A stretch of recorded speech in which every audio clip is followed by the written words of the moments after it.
दर्शकवृन्द नमस्कार। आज हामी फिल्मशाला टिभीको नियमित श्रृङ्खला सवाल जवाफ कार्यक्रममा उपस्थित भएका छौँ। आज हामीसँग हुनुहुन्छ नेपाली काङ्ग्रेसका युवा नेता, नेपाल विद्यार्थी सङ्घका पूर्व उपाध्यक्ष, नेपाली काङ्ग्रेसको महाधिवेशन प्रतिनिधि र गत प्रदेश सभा निर्वाचनमा रामेछाप निर्वाचन क्षेत्र कबाट नेपाली काङ्ग्रेसको तर्फबाट प्रतिनिधित्व गर्दै प्रत्याशी हुनुभएका उम्मेदवार रत्नबहादुर कार्की हामीसँग हुनुहुन्छ। यहाँलाई स्वागत छ फिल्मशाला टिभीको सवाल जवाफ कार्यक्रममा। जस्तो अहिले यहाँले विभिन्न भूमिका निर्वाह गर्नुभयो। अहिले नेपालको राजनीतिक घटनाक्रम चाहिँ फरक कोणबाट अगाडि बढेको छ, यसलाई कुन रूपमा यहाँहरूले लिनुभएको छ? यस्तो छ विदुरजी, अब म चाहिँ लगभग 46 साल पछाडिको राजनीतिक परिदृश्यमा संलग्न हुँदै आएँ। 46 भन्दा अगाडिको उसमा चाहिँ खासै त्यो खालको मौका पनि भएन। अब राजनीतिक स्वाभाविक प्रक्रिया हो। अब राजनीतिमा के हुने रहेछ भने अब मेरो झन्डै करिब 30 वर्षको अनुभवमा मैले सोचेका नसोचेका धेरै प्रकारका उथल पुथलहरूको अनुभूति गर्ने मौका पाएँ र म आफै पनि एउटा सानो भनौँ न विद्यार्थी, एउटा चाहिँ सेकेन्डरी स्कुलको चाहिँ एकादशी हुँदै नेपाल विद्यार्थी सङ्घको केन्द्रीय उपाध्यक्ष हुने एउटा मौका पनि मैले प्राप्त गरेँ। पार्टीमा पनि अहिले म महाधिवेशन प्रतिनिधि छु र चुनाव लड्ने पनि सौभाग्य प्राप्त गरेँ। यसरी यो 30 वर्षको चाहिँ अन्तरालमा चाहिँ मेरो आफ्नो अनुभव चाहिँ तपाईँको त्यसैले पनि भनिन्छ राजनीति एउटा सम्भावनाको खेल हो र त्यस्तै खेल हुँदो रहेछ। अब मैले आफूले कल्पना गरेका कतिपय कुराहरू, मैले सोचेका कतिपय कुराहरूलाई मैले ग्र्याब गर्न पनि सकेको छुइनँ, हैन। कतिपय कुराहरू मैले नसोचेका कुराहरू मेरो सफलता पनि प्राप्त भएको छ। यसरी हेर्दाखेरि म निराशावादी छुइनँ राजनीतिमा र म आफूलाई यति बेलाको पिरियडमा म आफूलाई मूल्याङ्कन गर्दाखेरि म सेटिस्फाई नै छु। जस्तो अहिले वामपन्थीहरू गत निर्वाचनमा यहाँ प्रतिस्पर्धा गर्दै गर्दा एमाले माओवादी बीच कार्यगत एकता भयो, उहाँहरूले गठबन्धन गर्नुभयो, चुनावपछि पार्टी एकता गर्नुभयो र झन्डै 2/3 बहुमतसहित सरकार पनि निर्माण गर्नुभयो। त्यो सरकार जनताले 5 वर्ष जुन म्यान्डेट दिएका थिए उहाँहरूले चाहिँ करिब 3 वर्ष पनि राम्रोसँग चलाउन सक्नु भएन। यसलाई चाहिँ कसरी हेर्नुहुन्छ? अब हुन त हेर्नुहोस्, अब एमाले र माओवादीको जुन गठबन्धन भयो, उहाँहरू वैचारिक धरातालको हिसाबले हेर्दा पनि अलिकति नजिक नै हुनुहुन्थ्यो, हैन। त्यसलाई म धेरै अस्वाभाविक त भन्दिनँ, तर जुन रूपले उहाँहरूको चाहिँ निर्वाचन पूर्व एउटा गठबन्धन गरे नेकपा एमाले र तत्कालीन माओवादीले, त्यो अलिकति अप्राकृतिक, अलिक अस्वाभाविक र अलिक स्वार्थ केन्द्रित, जसरी पनि सत्तामा पुग्ने अथवा सत्ता कब्जा गर्ने, सत्तामा जसरी पनि पुग्ने, बहुमत हासिल गर्ने भन्ने खालको उद्देश्यबाट चाहिँ त्यो एकीकरण भएको मैले बुझ्छु। त्यसमा कुनै एउटा वैचारिक सैद्धान्तिक बहस गरेर त्यो खालको धरातलबाट कार्यकर्ताको भावना बुझेर देश विदेशको चाहिँ अनुभवबाट चाहिँ कुनै एउटा यो मुलुकलाई चाहिँ हामी नयाँ बाटो दिन्छौँ, हैन। नयाँ चाहिँ हामी चाहिँ यसमा कुनै नयाँ खालको चाहिँ कुनै योजनाहरू चाहिँ हामी चाहिँ ल्याउँछौँ र मुलुकलाई नै एउटा नयाँ एउटा ठुलै परिवर्तन गर्छौँ भन्ने खालको सोच थिएन। नितान्त जसरी पनि नेपाली काङ्ग्रेसमा प्रतिस्पर्धा गर्दै गर्दाखेरि चाहिँ त्रिकोणात्मकै भनौँ अथवा एमाले माओवादी आफैमा एक्लै मेजोरिटी ल्याउने अवस्था थिएन र नेपाली काङ्ग्रेसलाई परास्त गर्न र जसरी पनि मेजोरिटी ल्याउनका लागि एउटा स्वार्थ केन्द्रित भएर उहाँहरूले चाहिँ त्यो एकीकरण गर्नुभएको थियो। यद्यपि परिणाम त करिब 2/3 नजिक उहाँहरू पुग्नुभयो, 7 सिट कम देखिन्छ 2/3लाई र त्यो परिणाम त उहाँहरूले हासिल गर्नुभयो, तर त्यो टिकाउन सकिएन। किन टिकाउन सकिएन भने यसमा स्वार्थ थिए, जालजेल थिए, षड्यन्त्र थिए र त्यो स्वाभाविक थिएन भन्ने चिज अहिले चाहिँ घटनाक्रमले पुष्टि गरेको छ। त्यसकै परिणाम अहिले संसद विघटन 2 पटक भयो, परिणाम त्यसैलाई मान्नुहुन्छ? एउटा त्यो पनि हो। किनभने जस्तो त्यति बेला कस्तो भयो भन्नुहुन्छ भने तत्कालीन नेकपा माओवादीले चाहिँ नेपाली काङ्ग्रेससँग उसको सत्ता सहकार्य थियो, तपाईँ हामीले बुझेकै थियौँ। र त्यो सत्ता सहकार्य कस्तो थियो भने त्यसलाई चुनावको प्रतिस्पर्धामा पनि त्यसलाई परिणत गर्ने भन्ने एक प्रकारको एक्सर्साइज थियो।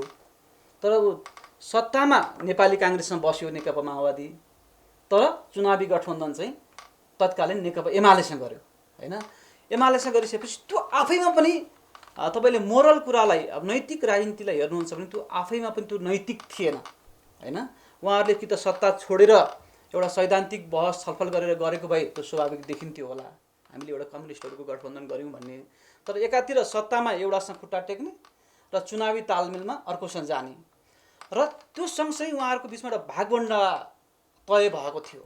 प्रचण्ड आफैमा पनि प्रचण्डको हिस्ट्री हेर्दाखेरि पछिल्लो अवधिमा के देखिन्छ भने उहाँ पनि सत्ताभन्दा बाहिर बस्न नसक्ने उहाँको क्यारेक्टर देखिन्छ हेर्नुहोस् होइन। तत्कालीन अवस्थामा 60-40 भनेर देखिए पनि बहुमत आएपछि प्रधानमन्त्री पनि हामी आधा आधा कार्यकाल प्रधानमन्त्री हुने भन्ने उहाँहरूको बिचमा त्यो एग्रिमेन्ट रहेछ। र नेकपाभित्र उहाँहरूले पछि नेकपा त बनाउनु भयो, त्यो विवादको र त्यो विखण्डनको मुख्य पोइन्ट चाहिँ त्यो प्रधानमन्त्रीको आधा आधा कार्यकाल भन्ने उहाँहरूले जुन खालको एउटा गोप्य सहमति गर्नुभयो, हुन त पछि त गोप्य त रहेन, त्यो नै मुख्य बिउ हो। र त्यसरी गरिएको कारणले नै अहिले तपाईँको संसद विघटनदेखि एक प्रकारले त मलाई लाग्छ अब कम्युनिस्ट आन्दोलनकै विसर्जन जस्तो एउटा चाहिँ सिचुएसन क्रिएसन भएको छ होइन। अब यो अझै यो कहाँ पुगेर चाहिँ यो टुङ्गिन्छ भन्न सक्ने अवस्था छैन, तर म देख्छु यो एउटा ठुलै दुर्घटना हो। अब यही बिचमा यहाँले भन्नुभयो प्रचण्डमा एउटा अस्थिरता छ, सत्ताको निम्ति जस्ता किसिमका सम्झौता पनि गर्न तयार हुनुहुन्छ भन्नुहुन्छ। आज फेरि नेपाली काङ्ग्रेस हिजो सरकारमा सहयात्री हुँदाहुँदै अर्कातिर गठबन्धन गरेर निर्वाचनमा गएको देख्दै आज फेरि प्रचण्ड र नेपाली काङ्ग्रेस बिच अथवा माओवादी र नेपाली काङ्ग्रेस बिच फेरि गठबन्धन बनेको छ। यो फेरि त्यसरी टिक्ला अथवा के होला? विगतको अनुभवबारे तपाईँ अलिकति बताइदिनुहोस् न। यो अप्ठ्यारो चाहिँ छ हेर्नुहोस्, अब यो सन्देहपूर्णै छ, शङ्खाको घेरामै छ होइन। कहिलेकाहीँ बेनिफिट अफ डाउट भन्छन् होइन। अब यति बेलाको स्थितिलाई हेर्दाखेरि चाहिँ विगतको अनुभवबाट हेर्दा धेरै सुखद चाहिँ हुन्छ भन्ने चाहिँ मलाई पनि लाग्दैन विगत अनुभवले हेर्दा होइन। तर अब त्यही कुरामा मात्रै अड्किएर पनि त अगाडि त बढ्न सकिँदैन नि त। त्यो हो, त्यो चाहिँ जस्तो नेकपाभित्रको जुन खालको विवाद देखियो होइन, र अहिले जुन एउटा परिस्थिति सिर्जना भएको छ, अहिले वास्तवमा भन्नुहुन्छ भने अहिले त नेकपा विभाजन पछाडि पनि नेकपा एमालेमा पनि एउटा ठुलो खालको विभाजनको एउटा चाहिँ परिस्थिति छ नि त होइन। त्यसले गर्दाखेरि विगतको पाठबाट होइन, विगतको घटनाक्रमबाट चाहिँ पाठ नसिक्ने हो भने यो सत्ता गठबन्धन पनि स्थिर चाहिँ हुन सक्दैन होइन। तर कहिलेकाहीँ के हुन्छ भने तपाईँको अब एउटा परिस्थितिले पनि धेरै चिजको निर्माण गर्छ। मलाई लाग्छ अब यो लेभलमा पुगेका नेताहरू पटक पटक मुलुकको प्रधानमन्त्री भइसकेका, मुलुकलाई हाँकेका र लामो एउटा अनुभव पनि हासिल गरिसकेको अवस्थाले गर्दाखेरि पक्कै पनि यही पछिल्लो 3 वर्षको मूल्याङ्कन गर्नुभयो भने पनि अब चाहिँ ती नकारात्मक कुराहरू, ती नितान्त चाहिँ सत्ता र स्वार्थ केन्द्रित कुराहरूलाई त्यागेर त्यसबाट पाठ सिकेर अबको बाँकी अवधि करिब 17 महिनाको जो बाँकी अवधि छ त्यसमा चाहिँ उहाँहरूले पनि सकारात्मक भूमिका खेल्नुहुन्छ होला, जो आशा गर्न सकिन्छ। तर अब विगतका कुराहरूलाई हेर्दाखेरि चाहिँ धेरै विश्वास गर्ने र यो धेरै लामो समयसम्म यसको चाहिँ सहकार्य, सहमति, सहयात्राको चाहिँ त्यो खालको सम्भावना चाहिँ म पनि कमै देख्छु। जस्तो माधव नेपाल जस्तो प्रमुख प्रतिपक्षी दल एमालेको वरिष्ठ नेता हुनुहुन्छ, यहाँहरूसँगको माधव नेपालको सहकार्यबाट पनि यहाँहरू सरकारको नेतृत्वमा पुग्नु भएको छ। यो दलीय व्यवस्थामा एउटा पार्टीको मुख्य नेतृत्व पनि आफ्नो पार्टी विरुद्ध गएको छ। यसलाई तपाईँहरू नेपाली काङ्ग्रेस जो आफूलाई पुरानो लोकतान्त्रिक पार्टी भन्छ, यो घटनालाई चाहिँ कसरी हेर्नुहुन्छ? अलिकति खुलस्त बताइदिनुहोस् न। अब दलीय राजनीतिक कुरालाई मात्रै हेर्ने हो भने तपाईँले भनेको ठिकै हो। दल भनेको एउटा यो भिड त होइन नि होइन। दलभित्र निश्चित रूपमा एउटा विधि विधान, अनुशासन, नीति नियम विभिन्न चिज हुन्छ। त्यसले नै एउटा चाहिँ बाँधेर राखेको हुन्छ, त्यसै मातहतमा हामी सबैजना रहनुपर्छ होइन। र नेकपा एमालेको दलीय आधारले मात्रै हेर्दाखेरि चाहिँ यो धेरै इथिकल चाहिँ देखिँदैन। तर त्यहाँभित्र विकसित भएको घटनाक्रमलाई पनि हामीले केलाउनुपर्छ कि पार्टी सभापतिको नाताले र तत्कालीन प्रधानमन्त्रीको नाताले होइन नेकपा एमालेलाई युनाइट राखेर होइन अगाडि बढाउने प्रमुख जिम्मेदारी त केपी शर्मा ओलीकै थियो नि त होइन। यद्यपि केपी शर्मा ओली उहाँ आफूले के भन्नुहुन्छ भने यो मेरो कारणले, नेकपा एमाले भन्दा पनि यो मेरो कारणले र मेरो राष्ट्रवादी छविका कारणले चाहिँ यो खालको चाहिँ नि 2/3 बहुमत हामीले हासिल गरेको भन्ने उहाँलाई एउटा अहमता थियो होइन। त्यो हामी सबैले बुझेको हौँ होइन, एउटा दम्भ थियो होइन। अब हुन पनि के हो भने अलिकति केही कुराहरू त्यो देखिन्छ पनि, जसरी भारतले नाकाबन्दी लगाएको थियो होइन, अमानवीय भारतको जुन नाकाबन्दी थियो त्यसमा भित्री कुरा के थियो के थिएन त्यो इतिहासकारले त्यसलाई केलाउला। तर हेर्दाखेरि कमसेकम केपी ओलीले चाहिँ राष्ट्रियताको पक्षमा एउटा अडान लिए र वास्तवमा राष्ट्रवादी रहेछन् भन्ने एउटा छवि उहाँको निर्माण भएकै हो। त्यो खालको चाहिँ मान्छेहरूले बुझेका पनि हुन्, त्यो कुराले चुनावमा पनि काम गरेको पनि हो होइन। तर पछिल्लो घटनाक्रममा उहाँमा जुन खालको वास्तवमा नेपालको इतिहासमा हेर्नुहुन्छ भनेदेखि त नेपालको इतिहासमै 2/3 सरकार बनाउने अवसर भनेको त्यो त दोस्रो पटक हो नि त। 2015 त दुर्लभै हो। 2015 सालमा बिपी कोइरालाले 2/3 बहुमतको सरकार बनाउने मौका पाउनु भएको थियो। यद्यपि त्यो चाहिँ 18 महिनाभन्दा बढी टिकेन होइन। तत्कालीन अवस्था अलिक फरक पनि थियो, राजा उत्तिकै शक्तिशाली थिए, राजतन्त्र भनौँ राजतन्त्र उत्तिकै शक्तिशाली थियो र बिपीको जुन खालको एउटा चाहिँ एउटा विश्वलाई नै हाँक्न सक्ने, दक्षिण एसियालाई नै चाहिँ एउटा प्रभाव पार्न सक्ने जुन उहाँको एउटा छवि इमेज थियो त्यो कुरा अलि अन्तर्राष्ट्रिय शक्तिहरूलाई पनि मन परेको थिएन, राजालाई त मन पर्ने कुरै थिएन र त्यो क्रास भयो। त्यसपछि त तपाईँको यो लामो इतिहासमा दोस्रो पटक हो नि त, दोस्रो पटक चाहिँ यो मौका केपी शर्मा ओलीले पाउनु भएको थियो। तर उहाँले यसलाई म्यानेज गरेर लान सक्नु भएन, त्यो एउटा दुर्घटना भयो। र केपी शर्मा ओली अथवा कम्युनिस्ट पार्टीको एउटा नेताको हैसियतले जुन खालको जनमत उहाँले प्राप्त गर्नुभएको थियो र धेरै मान्छेलाई आशा थियो वास्तवमा अब नेपालमा चाहिँ निकै ठुलो परिवर्तन होला एउटा। र अर्को नेपाली जनताहरूमा पनि के थियो भने 46 साल पछाडिको प्रजातन्त्र प्राप्ति पछाडि पनि यहाँ राजनीतिक स्थिरता हुन सकेन। कहिल्यै पनि चाहिँ बहुमतको सरकारले पनि फुल टर्म चाहिँ 5 वर्ष व्यतीत गर्न सकेन होइन। अनि अब 10 वर्षमा 10वटा सरकार बन्ने, प्रधानमन्त्री बन्ने, यी खालका विकृतिहरूबाट जनता पनि दिक्क थिए र एउटा स्थिरताको पक्षमा पनि चाहिँ भनौँ न यो चाहिँ नेकपा भनौँ अथवा चाहिँ नेकपाको गठबन्धनलाई भनौँ, तत्कालीन गठबन्धनलाई चाहिँ त्यो खालको बहुमत उहाँहरूले प्राप्त गर्नुभएको थियो। तर त्यो भावना, त्यो स्पिरिटलाई उहाँहरूले चाहिँ क्याच गर्न सक्नु भएन क्या होइन। अब के फरक भयो त, 2/3 सरकार हुँदा पनि सरकार 5 वर्ष टिक्न नसक्ने होइन। अब बहुमत नभएको बेलामा चाहिँ त टिक्न सक्ने कुरै थिएन, त्यो स्वाभाविकै थियो। तर अहिले चाहिँ यो सरकारले 5 वर्ष जसरी पनि टिक्नु पर्थ्यो। र नेपालको राजनीतिक परिदृश्यमा के देखिन्छ भने अब यो हाम्रो त संरचनै त्यस्तै छ नि, हामी कहाँमा गरिबी छ, जातीय विभेद छ होइन, चाहिँ विभिन्न खालका अन्धविश्वासहरू छन् होइन। श्रमिक मजदुरदेखि किसानदेखिका सारा वर्गका धेरै ठुल्ठुला समस्याहरू छन् र मोटामोटी नेपालका कम्युनिस्ट पार्टीहरू र कम्युनिस्ट नेताहरूले जहिल्यै पनि यो इस्युलाई बुलन्द गरेकै हुन्, उठाएकै हुन्। चाहे माओवादीले आफूलाई विस्तार गर्दा होस् या नेकपा एमाले अथवा कम्युनिस्ट सिद्धान्तमा राजनीति गर्ने नेताले, पार्टीले नर्मली यही कुरा भन्छ, हामी गरिबको हित गर्छौँ होइन, दलितको चाहिँ हित गर्छौँ, यिनै कुराहरू हो नि त।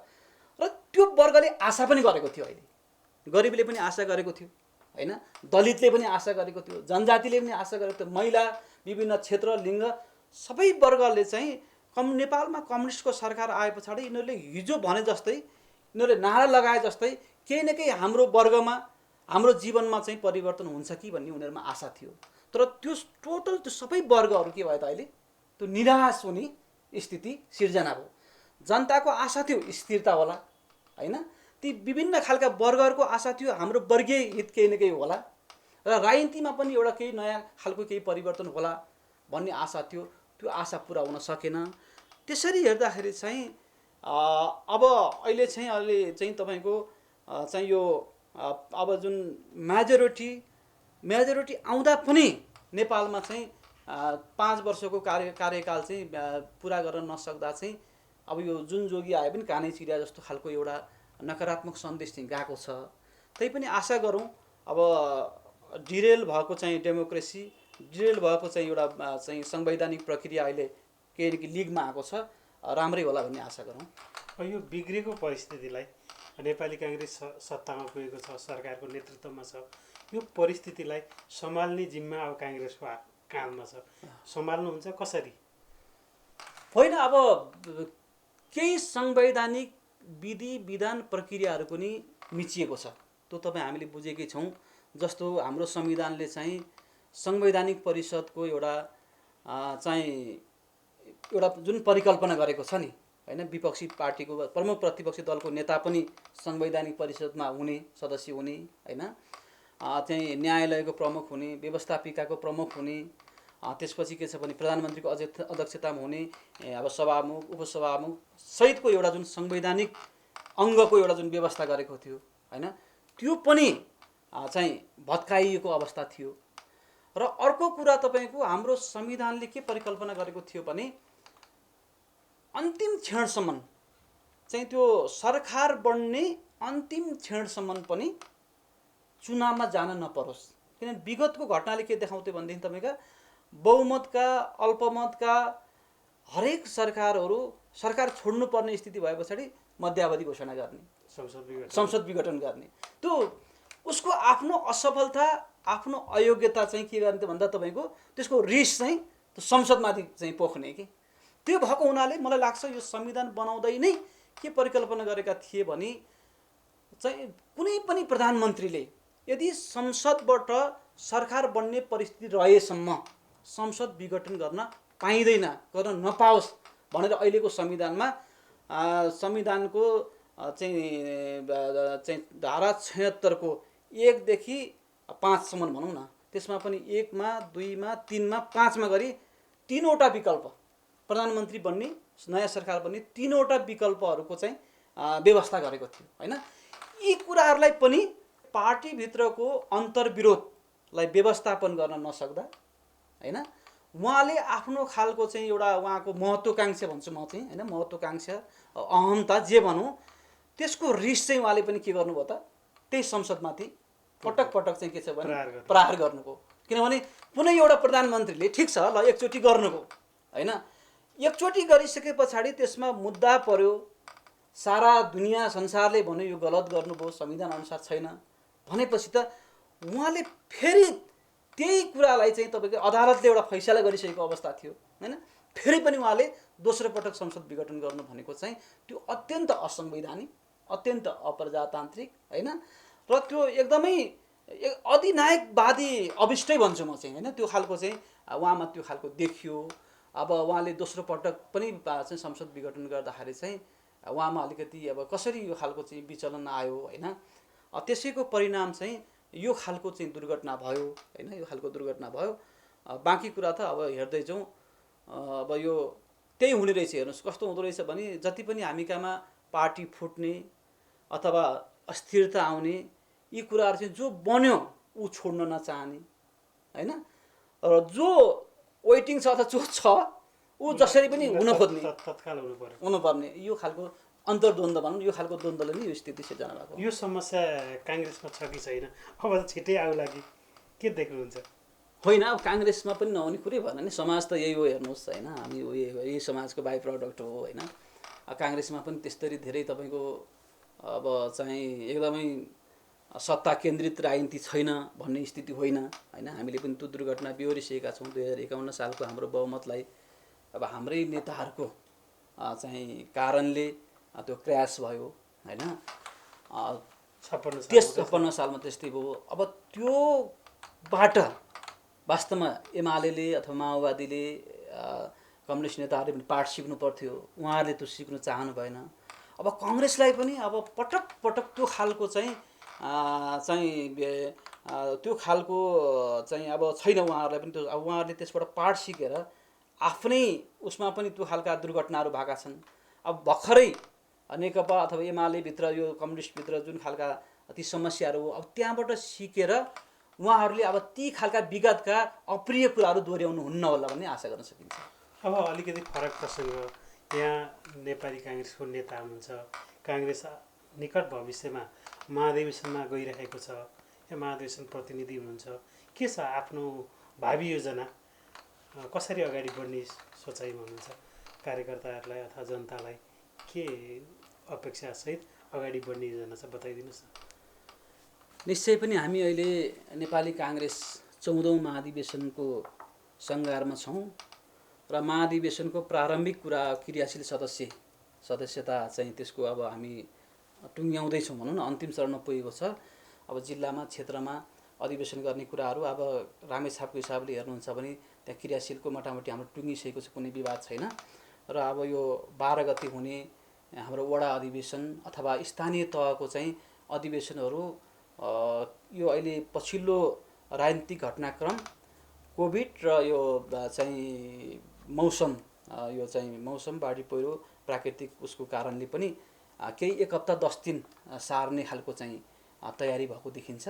त्यसका लागि हाम्रो पार्टीका नेताहरू डाक्टर प्रकाश शरण महत र डाक्टर मिनेन्द्र रिजालहरूलाई उहाँहरूलाई चाहिँ के कसरी यसको समायोजन गर्न सकिन्छ भनेर एउटा जिम्मेदारी पनि पार्टीले दिइसकेको छ। त्यही भएको हुनाले यो आज भोलिमै एउटा नयाँ सेड्युल केन्द्रीय महाधिवेशनको डेटलाई तलमाथि नहुने गरी कसरी अहिलेको चाहिँ यो कस्तो छ भने हाम्रो अवस्था महाधिवेशनको वातावरण प्रतिकूल छ हैन, तर महाधिवेशन नगरिकन नहुने हाम्रो बाध्यता छ हैन। अनि त्यो कुरालाई कसरी चाहिँ संयोजन गरेर यो चाहिँ हाम्रो संवैधानिक सङ्कटलाई टुङ्ग्याउनु पर्ने अवस्था छ। नेताहरू त्यसमा लाग्नु भएको छ र मलाई व्यक्तिगत सोध्नुहुन्छ भने म चाहिँ नेपाली काङ्ग्रेसको महाधिवेशन प्रतिनिधि छु। महाधिवेशन महासमिति हाम्रो सर्वोच्च अङ्ग हुन्छ, नेपाली काङ्ग्रेस सर्वोच्च अङ्ग हुन्छ र म अहिले चाहिँ महाधिवेशन प्रतिनिधि नै चुनाव लड्ने।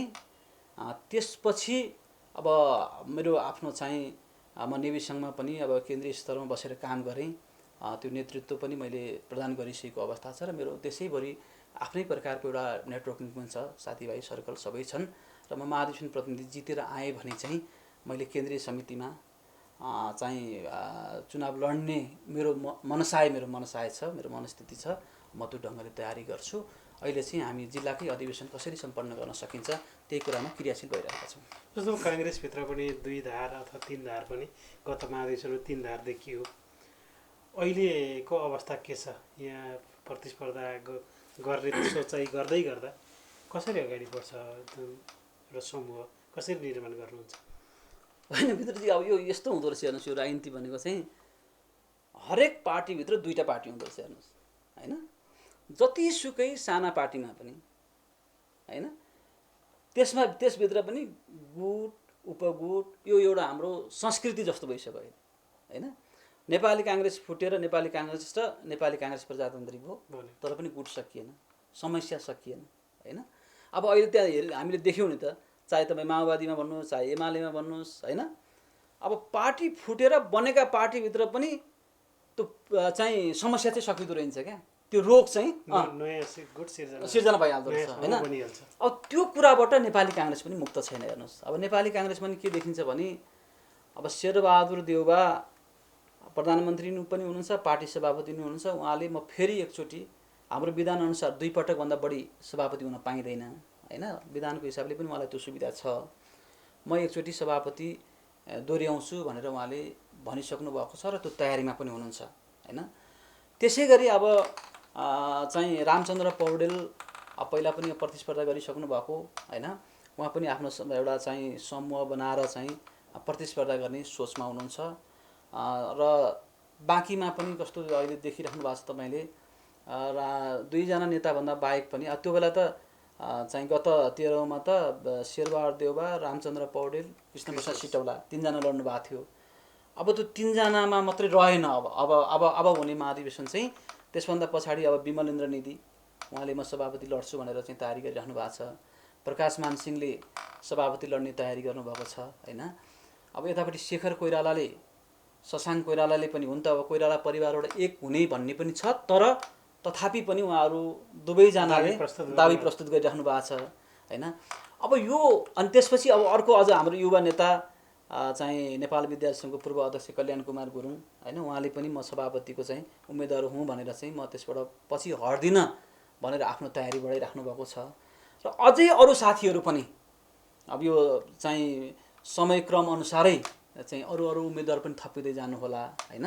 त्यसरी हेर्दा अहिले अलिकति चाहिँ सिचुएसन के देखिन्छ भने हिजो शेरबहादुर देउवा र विमलेन्द्र निधि एकै ठाउँमा हुनुहुन्थ्यो हैन। बाँकी त्यसको इतरमा रामचन्द्र पौडेलले शेरबहादुर देउवा इतरमा चाहिँ एउटा नेतृत्व गरिराख्नु भएको थियो। अब त्यो खालको परम्परागत चाहिँ समूह अहिले छैन। त्यो एक प्रकारले राम्रो पनि हो हैन। अब अहिले के देखिन्छ भनेदेखि शेरबहादुर देउवा र विमलेन्द्र निधि एक ठाउँमा हुनुहुन्थ्यो, उहाँहरू दुवैजना अहिले उम्मेदवार हुनुभएको छ हैन। त्यसभन्दा बाहेकको समूह पनि हिजो एक भए पनि आज त्यहाँ पनि विभिन्न खालका समूहहरू देखिएका छन् र परम्परागत गुटहरू भत्किएका छन्। अब नयाँ खालका समूहहरू के कसरी विस्तार हुन्छन्, मलाई लाग्छ यसपालि चाहिँ अलि धेरैभन्दा धेरै नै समूहहरू चुनावमा प्रतिस्पर्धा गर्नुहुन्छ होला र ठ्याक्कै यही हुन्छ भन्ने सिचुएसन चाहिँ रहेको छैन। अब आपसमा मिल्ने कुरा पनि होला, जस्तो त्रय नेता पुत्रहरू पनि एक ठाउँमा बसेर उम्मेदवारी दिने भन्ने कुरा आएको छ हैन। रामचन्द्र पौडेलले पनि शेरबहादुर देउवा भर्सेस चाहिँ एकचोटि मैले मौका पाउनुपर्छ भनेर अभ्यास गरिराख्नु भएको छ हैन। नयाँ पुस्ताका युवा साथीहरूले पनि अब चाहिँ नेताहरू अभिभावक भएर बस्नुपर्छ, अब हामीले नेतृत्व गर्न पाउनुपर्छ भन्ने खालको चाहिँ त्यो तयारी देखिन्छ। यो सबै कुराले हेर्दाखेरि यति नै समूह हुन्छ भन्ने चाहिँ छैन, तर मलाई जहाँसम्म लाग्छ धेरैभन्दा धेरै समूह नै प्रतिस्पर्धामा आउँछ भन्ने लाग्छ मलाई चाहिँ। जस्तो युवा पुस्ताले नेतृत्व लिने आँट काङ्ग्रेसमा किन आउँदैन, किन गर्दैन? किन नगर्नु? हामीहरू त अहिले नेपाली काङ्ग्रेसमा त युवाहरूले नेतृत्वमा आँट मात्रै होइन, नेतृत्वमा स्थापितै भइसक्नु भएको छ नि। जस्तो अहिले पनि तपाईँले नेपाली काङ्ग्रेसको केन्द्रीय समितिमा हेर्नुभयो भने पछिल्लो अवधिका नेपाली विद्यार्थी सङ्घका पूर्व सभापतिहरू, पूर्व महामन्त्रीहरू प्रशस्त मात्रामा केन्द्रीय समितिमा हुनुहुन्छ हैन। अहिले नै पनि त भन्नु न, अहिले पनि ल भनौँ अब शेरबहादुर देउवा र रामचन्द्र पौडेललाई पाको नेतृत्व भन्ने हो भने हैन, त्यहाँभन्दा पछाडिको दोस्रो पुस्ता भन्ने हो भने दोस्रो पुस्ता पनि आफूलाई चाहिँ योग्य बनाएर चाहिँ मैदानमा आइसकेको छ र कल्याण गुरुङसम्मको पनि उम्मेदवारी हुनु भनेको त हामी युवा पुस्ताको साथीहरू पनि नेतृत्व लिन सक्षम छौँ, हामी तयार छौँ भनेरै त्यो खालको चाहिँ आँट गरेरै आएको हो नि त। त्यसले गर्दा युवा पुस्ताले आँट गरेको छैन भन्ने होइन, तर कहिलेकाहीँ राजनीतिकमा एक कदम अघि पछि हुन्छ हैन। अब त्यो अब ठ्याक्कै तपाईँको नोमिनेसन नभएसम्म त फलानु नै लड्छ नै भन्ने कुरा त ग्यारेन्टी गरेर अहिले भन्न सकिँदैन, तर युवा पुस्ता नेपाली काङ्ग्रेसले हाँक्न, नेपाली काङ्ग्रेसको नेतृत्व लिन तयार भएर बसेको अवस्था चाहिँ छ। त्यसो भए यहाँहरू पनि नेतृत्वको लागि तयार हुनुहुन्छ? हामी तयार छौँ एकदम, यसमा कुनै विवादै छैन। अब यो हाम्रो पनि कस्तो हो भने अनुभवका आधारमा पनि, अब उमेरै भन्नुहुन्छ भने उमेरकै आधारमा पनि हैन, अब हामी नेपाली काङ्ग्रेसको केन्द्रीय नेतृत्व हाँक्नका लागि हामी योग्य छौँ भन्ने लाग्छ। यो एउटा तयारी गर्न सक्नुहुन्छ, बताइदिनुहोस् न। काङ्ग्रेसमा 50 वर्ष उमेर समूहका मुनिका पछाडि शेरबहादुर देउवा, रामचन्द्र पौडेल, उहाँहरू त 60, 70, 80 को हाराहारीमा पुग्नु भएको छ। 50 वर्ष उमेर समूहका टोटल युवा चाहिँ केन्द्रीय सभापतिदेखि सम्पूर्ण पदाधिकारीहरूमा उम्मेदवार दिन त्यो समूह बनाएर जान तयार हुन्छ तपाईँहरू?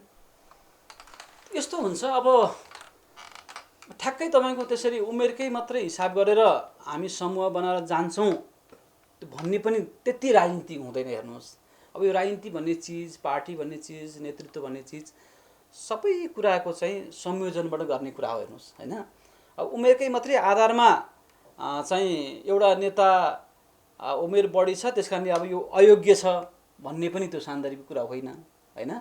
एउटा युवा हुँदैमा अब यो युवाले चाहिँ साँच्चीकै पार्टीलाई एकदमै नयाँ ढङ्गले हाँक्न सक्छ, यो चाहिँ एकदमै क्षमता छ, यसको योग्यतै त्यो चाहिँ युवा हुनु हो भन्ने पनि होइन हैन। यो सबै चिजलाई समायोजन गरेर अब अलिकति पाका नेताहरूलाई पनि अब उहाँहरूको पनि सहयोग, अब उहाँहरूको पनि समन्वय, उहाँहरूसँग पनि समन्वय गर्दै अब अलिक स्वाभाविक रूपले के हो भने युवा भन्ने साथीकै, युवा नेतृत्व भन्ने साथीकै अलिकति उमेरको हिसाबले अब पाका नेताहरूभन्दा स्वाभाविक रूपले अलि बढी चिन्तनशील बढी चाहिँ तपाईँको ऊर्जाशील होइन, बढी समय दिन सक्ने, अलि नयाँ भिजन, यो सब चिज हुन्छ। तर एउटा उमेरका मात्रै आधारमा चाहिँ अब यो नेता चाहिँ काम लाग्दैन, अयोग्य भयो भन्ने स्थिति चाहिँ होइन। यसलाई समायोजन गरेर लानुपर्ने स्थिति हुन्छ। यस्तो यो बिचमा हामीले धेरै कुराकानी गऱ्यौँ। अब नेकपा भित्रको अन्तरसङ्घर्षका कारणले गर्दाखेरि संसद दुई पटक विघटन भयो, अनि अदालतले संसद पुनर्स्थापना गरिदियो दुई पटक फेरि। अब फेरि अब अघिल्लो जनमत कमजोर हुँदा हुँदै काङ्ग्रेसले नेतृत्व गर्न पायो। यस यावत कुराहरू हामीले गर्दा गर्दै यसमा बाँकी केही भन्नै पर्ने, केही छुटेका जस्ता लागेको छ भने अलिकति बताइदिनुहोस् न।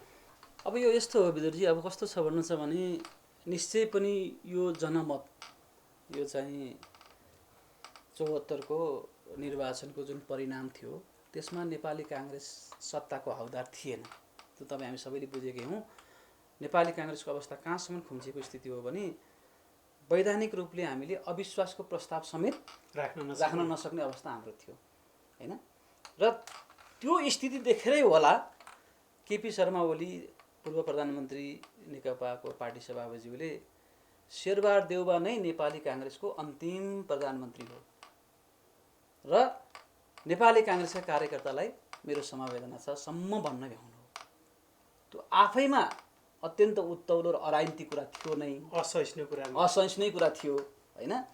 कता कता हामीलाई पनि के लाग्थ्यो भने के त अब जुन परिणामलाई हेर्दा त अब सडकमा पनि संसदमा पनि ती कम्युनिस्टहरू मात्रै ठोकिने अवस्था कि। प्रदेशमा पहिलोचोटि हामी सङ्घीय अभ्यास गर्दैथ्यौँ होइन, स्थानीय तहमा पनि उनीहरूकै बहुमत, प्रदेशमा उनीहरूकै बहुमत होइन, 7वटै प्रदेशमा भनौँ न। अब तपाईँको के छ भनेदेखि चाहिँ सङ्घमा त हुने नै भइहाल्यो होइन। त्यो स्थितिले कता कता नेपाली काङ्ग्रेसलाई एउटा अलिकति निराशाजनक हाम्रो स्थिति चाहिँ थियो।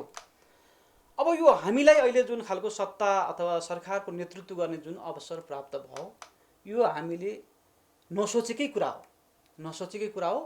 हामी यसबाट चाहिँ अत्यन्त अब यो प्राप्त त भयो अधिकार, अब यसलाई यो जिम्मेदारीलाई निर्वाह गर्ने कुरा त्यति सहज छैन। यद्यपि प्रधानमन्त्री नेपाली काङ्ग्रेसको सभापति हुनुहुन्छ, तर भोलि बन्दै गरेको सरकारै हेर्नुभयो भने, क्याबिनेटै हेर्नुभयो भने त्यो एकदमै अल्पमतमा पर्ने स्थिति छ। 24 जनाभन्दा बढी बनाउन पाइँदैन अहिलेको अनुसार। अब त्यो भागभण्डा गर्दाखेरि नेपाली काङ्ग्रेसको मुस्किलले 6 या 8 भन्दा बढी हुन सक्ने अवस्थै छैन होइन। त्यो खालको अल्पमतको क्याबिनेट, मन्त्री परिषद प्रधानमन्त्रीले चलाउनु पर्ने उहाँको बाध्यता छ। तर मलाई के लाग्छ भने नेपाली काङ्ग्रेसका चाहिँ नेता शेरबहादुर देउवा यो गठबन्धन सरकार चलाउन उहाँको राम्रो अनुभव छ होइन। र त्यो पटकको उहाँको अनुभवले पनि उहाँले चाहिँ गठबन्धन दलहरूलाई समन्वय गरेर लान सक्नुहुन्छ होला होइन। र अब अरू धेरै विकल्प पनि नेताहरू छैन। हेर्नुहोस् अब असाध्यै धेरै वितृष्णा, अब हुँदाहुँदै व्यवस्थाप्रति नै वितृष्णा आइसक्यो अहिले जनतामा होइन।